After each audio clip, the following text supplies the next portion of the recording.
Woke up this morning, know where I gotta be. I woke up this morning, know where I gotta be. All that time I waited for now is staring right back at me.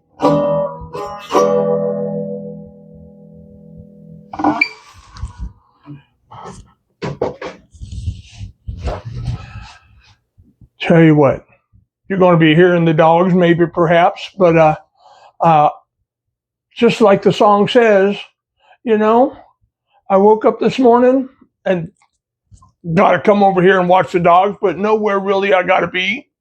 And if you've been feeling lost since you've retired, like the days are open but somehow emptier than you expected, I want you to know something first. There's nothing wrong with you. That feeling is one of the most normal things in the world, and almost nobody warns you about it. I'm Doug.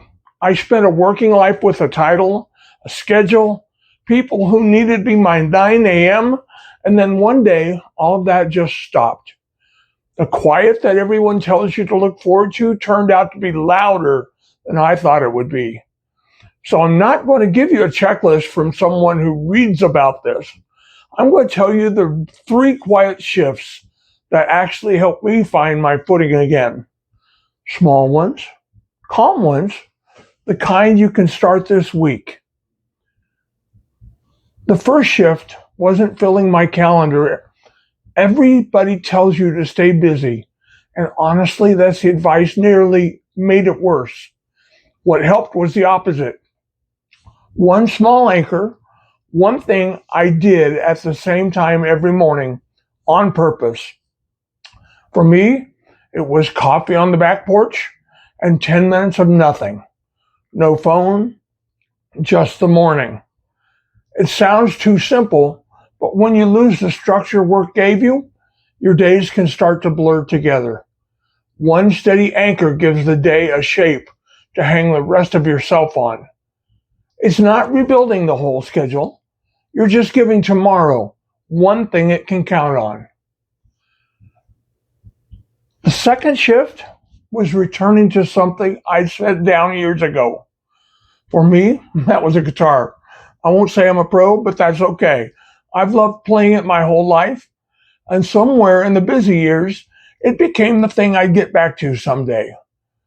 Retirement is someday. I'm not saying pick up a guitar.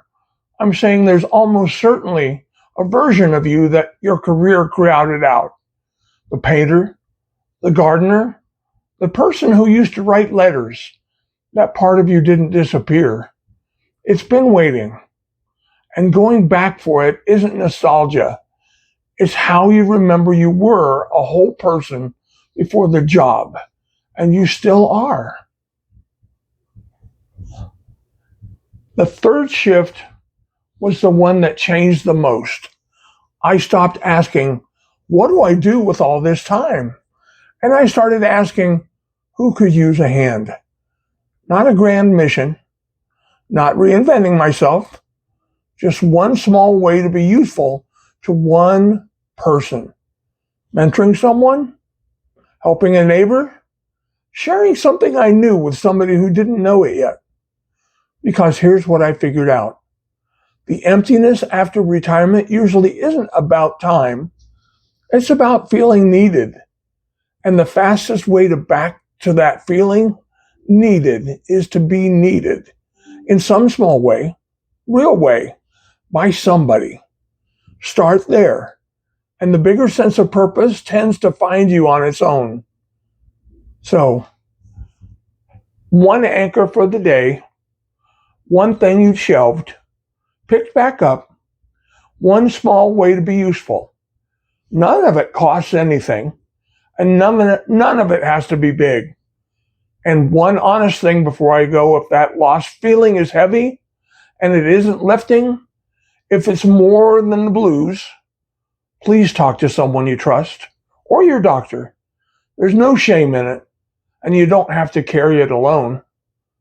If this helped and you'd like a gentle, no pressure guide to finding your footing in this chapter, I've left a free one in the description. No noise, just a calm next step. So until the next time, be kind to yourself.